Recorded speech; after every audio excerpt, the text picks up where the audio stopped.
السلام علیکم ورحمۃ اللہ وبرکاتہ۔ الحمدللہ کفا والصلاة والسلام علی عبادہ الذین اصطفى، اما بعد، اعوذ باللہ من الشیطان الرجیم، بسم اللہ الرحمن الرحیم، ومما رزقناہم ينفقون، ان اللہ وملائکتہ یصلون علی النبی یا ایہا الذین آمنوا صلوا علیہ وسلموا تسلیما، اللہم صل علی سیدنا مولانا محمد معدن الجود والکرم وآلہ وصحبہ وبارک وسلم، صلاۃ و سلاما علیک یا رسول اللہ صلی اللہ تعالی علیہ وسلم۔ برادران ملت اسلامیہ، کل ہم نے سماعت کیا کہ زکوٰۃ میں مالک بنانا یہ شرط ہے، صرف اباحت کافی نہیں ہوگی۔ اگر کسی کو صرف مباح کیا تو کافی نہ ہوگا، اباحت کافی نہ ہوگی، بلکہ اس کو مالک بنانا یہ ضروری ہے۔ اور ایک مسئلہ اور سماعت کیا کہ سیدوں کو اور بنی ہاشم کو زکوٰۃ نہیں دے سکتے۔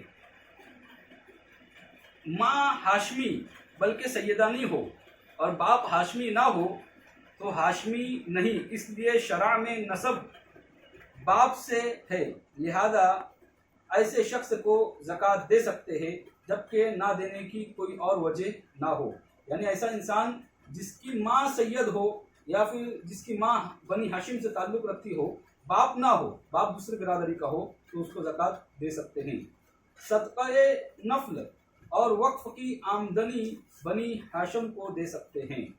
ذمی کافر کو نہ زکوٰۃ دے سکتے ہیں نہ کوئی صدقہ واجبہ جیسے نذر، کفارہ، صدقہ فطر، اور حربی کو کسی قسم کا صدقہ دینا جائز نہیں، نہ واجبہ نہ نفل، اگرچہ وہ حربی دارالاسلام میں بادشاہ اسلام سے امان لے کر آیا ہو۔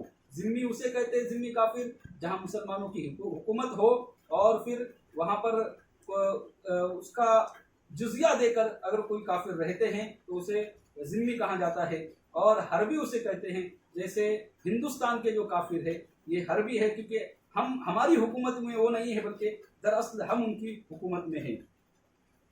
ہندوستان اگرچہ دارالاسلام ہے مگر یہاں کے کفار ذمی نہیں، انہیں صدقات نفل مثلا ہدیہ وغیرہ دینا بھی ناجائز ہے۔ جن لوگوں کی نسبت بیان کیا گیا انہیں زکوٰۃ دے سکتے ہیں، ان سب کا فقیر ہونا شرط ہے سوائے عامل کے، اس کے لیے فقیر ہونا شرط نہیں۔ یعنی اگر جو عامل ہوتے ہیں جن کو بادشاہ وقت نے مقرر کیا ہے زکوٰۃ وصول کرنے کے لیے، اگرچہ وہ فقیر نہ بھی ہو تو ان کو زکوٰۃ دی جا سکتی ہے۔ اور ابن السبیل یعنی مسافر اگرچہ غنی ہو حالت سفر میں جبکہ مال نہ ہو تو وہ بھی فقیر کے حکم میں ہے۔ باقی کسی کو جو فقیر نہ ہو زکوٰۃ نہیں دے سکتے۔ زکوٰۃ وغیرہ صدقات میں افضل یہ ہے کہ پہلے اپنوں کو دو۔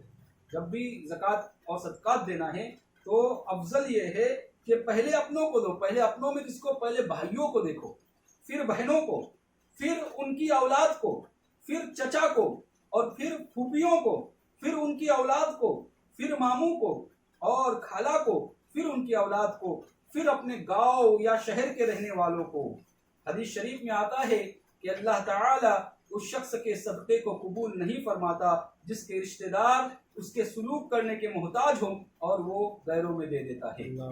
یہاں سے بات اور سمجھ میں آتی ہے کہ جب بھی زکوٰۃ دینی ہے تو اپنے لوگوں کو ڈھونڈا جائے جو رشتہ دار ہے، اس لیے کیونکہ دوسروں کو دینے میں دکھاوے کے چانسز زیادہ ہوتے ہیں، اپنے کو دینے میں دکھاوا بھی نہیں ہوتا ہے اور ڈبل ثواب ملتا ہے۔ ایک ثواب تو زکوٰۃ کا بھی ملتا ہے اور دوسرا صلہ رحمی، کیونکہ جو رشتہ دار ہیں ان کے ساتھ اللہ تعالیٰ نے صلہ رحمی کا حکم دیا ہے تو صلہ رحمی کا بھی ثواب ملتا ہے۔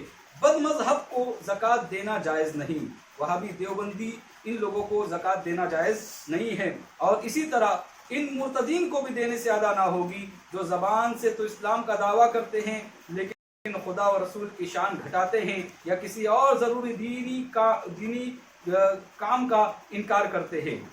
سوال کس کو حلال ہے؟ کون شخص سوال کر سکتا ہے، مانگ سکتا ہے؟ جس کے پاس آج کے کھانے کو ہے یا تندرست ہے، کھا سکتا ہے، اسے کھانے کے لیے سوال حلال نہیں، اور بے مانگے کوئی خود دے دے تو لینا جائز ہے۔ یعنی اگر اس کے